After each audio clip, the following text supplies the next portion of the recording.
And And just to just to confirm, confirm, it's it's Miriam Miriam Cross. Cross. Yes. Perfect. And do And you do you hear hear echo? echo? Is it? I don't, but do you guys? Do you hear echo? I think I I think hear I my. hear I my. think I I just think I hear just myself heard in my. my. Okay. Hello, Hello, everyone. everyone. I I hope that hope that all is all is well. well. I am I am so so excited to excited to introduce you introduce all you to all our to our next next speaker, speaker, Miriam Miriam Frost. Frost.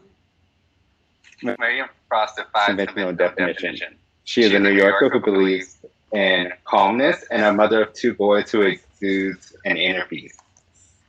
Frost is Frost a is a peaceful peaceful soul in soul a in a world world filled filled with with rage, rage, a a light light at at the the end end of of the the day. day. Born in Born New in New York York City, City, Miriam Miriam developed developed much of much her of her career in the career in the financial financial services services industry, industry, working for working Fortune for Fortune 500 500 companies where companies she where she managed managed customers, customers, relationships, and relationships, and merchants. merchants. Miriam loves Miriam loves teaching and teaching and motivating motivating people to people to achieve their achieve their fitness fitness goals, goals, but but something something was was missing. missing. Searching for Searching for answers, answers, she she landed in landed a in a hot hot yoga yoga studio studio where where she she witnessed witnessed 100 100 people in people in identical identical rows, rows, balanced balanced and and posed, posed, leaning leaning into into themselves themselves, and and finding finding inner inner peace. peace. This was This a was a world of world of encouragement encouragement focused on greatness focused and on patience. patience. Here, time Time was was on on hold. hold. The The madness gave madness way gave to way to meditation, meditation, and and stress stress yielded yielded to to the the deep deep stretch stretch of of longing longing muscles. muscles. She was She hooked was by the hooked by the warmth, the warmth, the spirit, and spirit, the and the meaning meaning of the of the yoga yoga experience. experience. Please Please welcome welcome Miriam Miriam Frost. Frost. Thank you. Thank you. I You're appreciate welcome. it. Again, thank you for having me. Again, as you mentioned, my name is Miriam. I am the owner, CEO, founder of a yoga studio here in Atlanta, Georgia, named Stella Power Yoga. First, let me again start by saying thank you for having me. I spoke at this at your organization uh, about I guess a couple of months ago, and I was just moved by all the amazing people that I had met there, and I'm so glad to be here again to talk to you guys, even though it's virtually. It's still an honor for me to be here. So here's what I wanted to talk about today. The subject that I want to talk to you guys about is what empowering ourselves holistically means. Okay. So what I wanted to do is, and I wanted to kind of talk about maybe what that might look like before we get into talking about the empowering and holistic together. So I wanted to kind of break it down first, right? So I'd like to talk a little bit about what empower means. So I'm going to ask you guys just take a moment and just think about what does empower mean to you? Just for a moment, secretly to yourselves, what does that mean to empower? And then now think about what it means to empower yourself.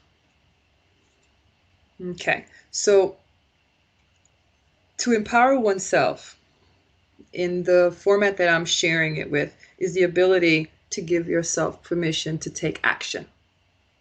It's giving yourself permission to take action. In other words, it's not waiting for someone to tell you what to do when you know deep down inside what the right things are to do. To empower oneself is to take the initiative, to be deliberate in that initiative, and to be intentional.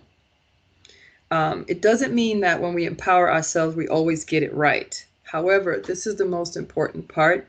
What it means is to use the best information that we have at that moment to take action. Then, of course, we might need to make an adjustment here and there because things are always changing. We make an adjustment, and then at that point, once you make an adjustment, after you've empowered yourself with good decision making, then you take your new perspective and you take it and you elevate that perspective. You heighten that perspective, and you use that information from there forward to empower yourself more. So that's self-empowerment. It's constantly learning and growing and elevating your information. So now we have the empowerment part. And then holistically, what does that mean? Just take a quick moment to think about what holistic means. Okay. And now think about something holistic within your life. What would that look like?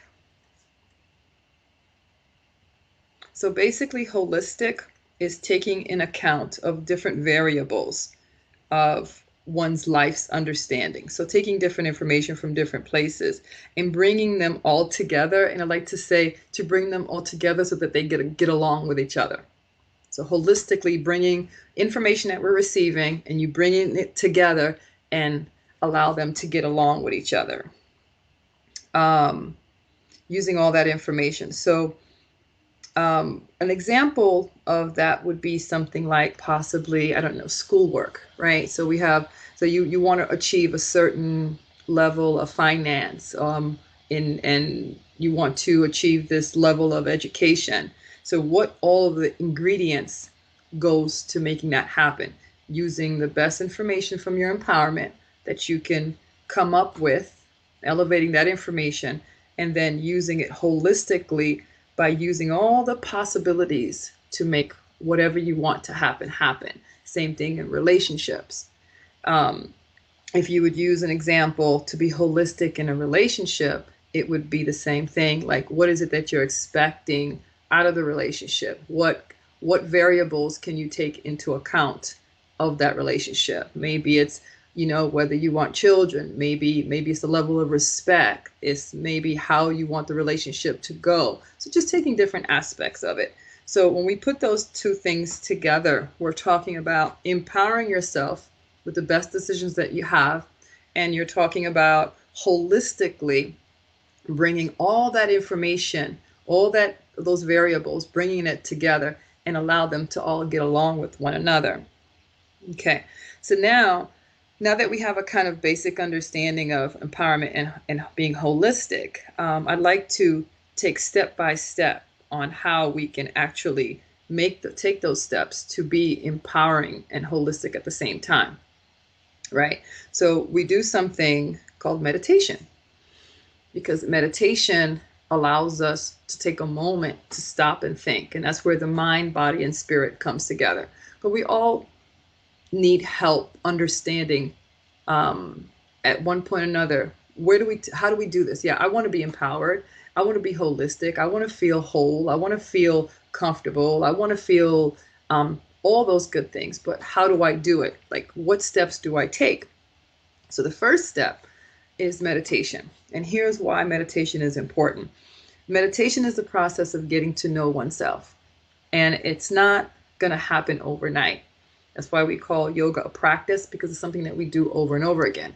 But it doesn't take a whole lot of time, like a lot of people may think, like timing your day. It just take a few minutes a day to get to know yourself. That's how you're able to make decisions that are empowering and holistic and meaningful in your life.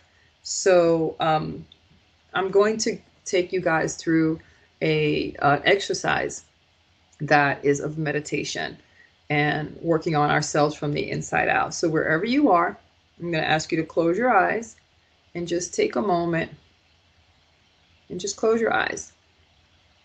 And oftentimes what happens when we first start meditations and people haven't really meditated, they begin to think what's going to happen next. All these thoughts come up, and that's totally normal. You have to be a willing participant to learn about yourself in order for you to be able to get to know yourself. And that's what meditation is going to help you do. So as you sit with your eyes closed, and just take a deep breath in through the nose, and open your mouth as a sigh of relief. And just relax there, keeping your eyes closed. Good. Now, what I'm going to ask you to do is going to sound a little strange, unless you've done yoga before, is I'm going to ask you to pretend like you are an observer outside of yourself and you're observing yourself inside. Like you're just observing someone else, but it's actually you that you're watching yourself. So pretend like you're outside of yourself and you're just observing. And what you're doing is you're observing the inner voice and what you're saying. You're observing what you're hearing, that inner ear, and you're observing what you're seeing with your inner eyes. We're not using anything physical. Everything is on the inside. So start to pretend, take yourself out of the equation just for a few moments, and just pretend that you're observing yourself and you're looking from the outside, and just notice. Notice what comes up. Notice the conversations that you're having with yourself.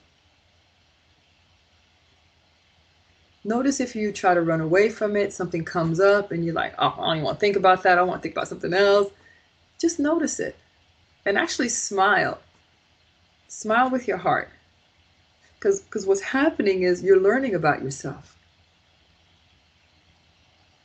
So as you learn about yourself, and the more you know about yourself, something magical happens. There's a process of getting to know yourself. Now you have the ability to empower yourself. You have the ability to bring all that information together holistically so that all those things can get along with each other. It doesn't happen overnight, but it's a process. So as you sit in your meditation for the next few minutes, and we're going to be really quiet. It's going to feel eerie, but let's just sit in quiet and try to work our way to get comfortable with being uncomfortable, which is being still. Don't run away from what you hear or see internally. And every time your mind begins to wander really fast or out of control, just notice your breath. That brings the focus back on your breath so that you can observe again. So continue to meditate. We're going to do this for about 2 minutes. Complete stillness. You're going to notice that within that 2 minutes it's going to seem so long, but it's actually going to go by really fast when we're trying to find out about ourselves. So 2 minutes starts now.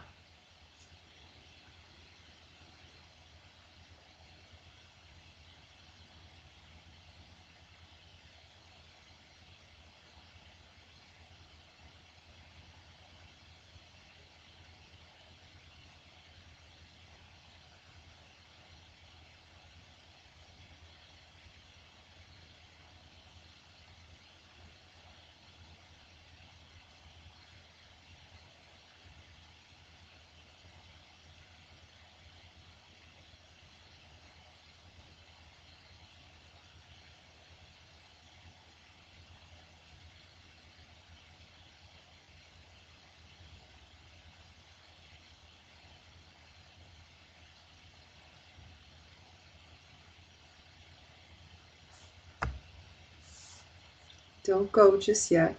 1 more minute. Breathing into the nose and back out through your nose.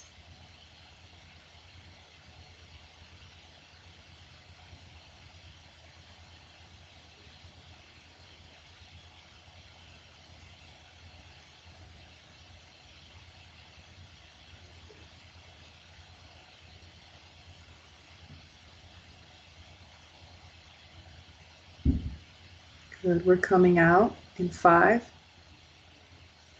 Begin to gather all the information that you'd like to bring with you. 4, 3, 2, and on 1. Gently open your eyes.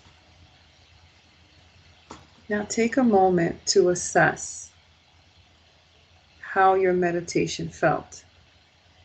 Assess if you ran from it.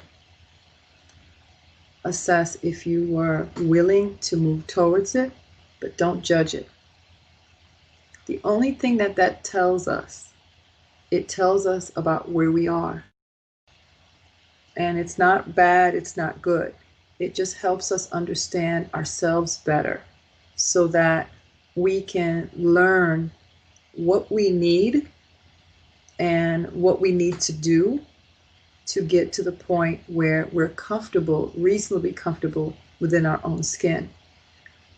Only when we are comfortable or reasonably comfortable in our own skin can we truly make authentic, empowering decisions that affect not only our lives, but the lives of the folks around us. See, meditation is a self-esteem builder. We tend in the society, we tend to talk about confidence all the time. And I remember when I did the conference, I talked about this, the difference between self-esteem and confidence. Confidence is amazing, but it's what we show the world. It's not as important as how we feel about ourselves. So when we meditate, we give ourselves the opportunity to empower ourselves holistically. And when we empower ourselves holistically, we increase our self-esteem. We feel good about our decisions. We feel good about our decisions, even the mistakes that we make, because then we have the ability to go back in and make adjustments to those mistakes and have an elevated and a more heightened understanding. Now we have greater knowledge to make other empowering decisions.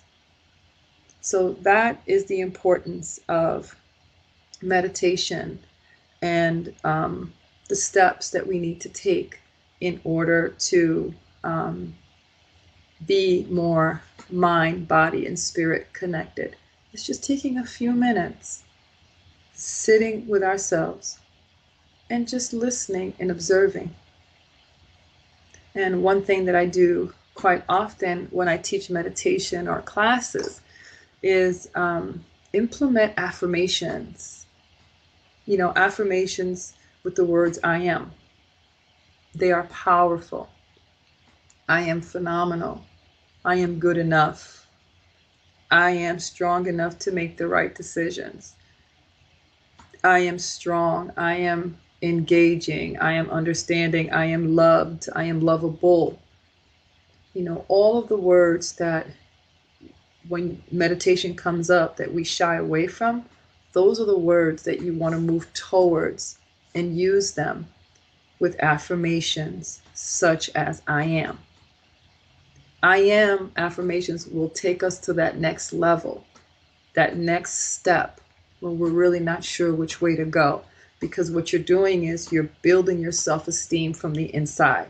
The more you do that, confidence on the outside will come second nature. We don't have to put on masks. And I'm not talking about the coronavirus mask, the other masks that we wore before coronavirus. We don't have to put those on because the self-esteem will actually just come out naturally into confidence out into the world. So I'm going to leave it on this note. When you sit in your thoughts, pretend like you're a child, just for a moment, because we all like that feeling of feeling like a child. Just pretend like you're a little child, and you're opening your ears, and you have all this curiosity about you when you're a child. When you do that in stillness and in silence, it opens you up for willingness to learn more about yourself. So that's a really good, I want to say like a really good trick to use if you're having a hard time meditating, is to just pretend like you're a child and you're longing for information. And you'll notice that the information that you receive is the information that you need, especially when you're looking for answers, resolve. I like to call the class that when we do classes, we do a last pose called Shavasana. That means that we're laying on the floor and we finish working out or we finish doing our meditation and twisting, and we just lay on the floor. And at that point, you're allowing resolution and opportunity to resolve answers to questions that you have internally that's always inside of you, but we never take the time to be still enough to find out what those answers are. And the last thing I want to say is, which is very, very important, and I share it a lot, is the greatest, if not the greatest, one of the greatest, if not the greatest relationship you can ever have. It's not with another person, it's with yourself. So if you can remember that from everything that I said today, that will not only resonate and stay with you, but it'll also, through you, resonate with others. When people see that we value ourselves and we realize that the relationship that we carry with ourselves is one of the most relationships we can ever have, people respect that. And then they too want to follow suit. Thank you for allowing me this opportunity to speak to you guys. It's always a pleasure. Until we meet, once again, I'm going to finish off by saying namaste. Oh, Miss Miriam, where did you go? I'm right here, sweetie.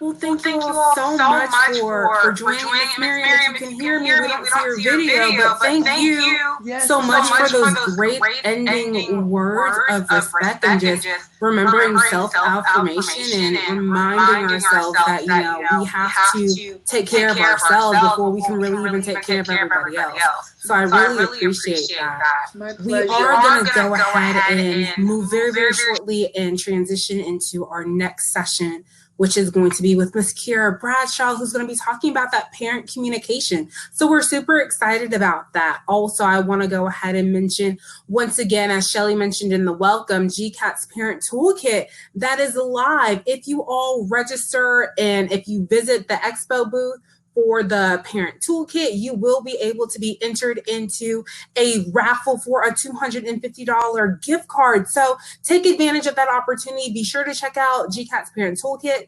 It is the nonstop resource for all information dealing with how to communicate well with your parents, and then also how to communicate well with the young people in your life. So I am going to see you all soon, and I'm going to get ready for Kiera. So be back shortly.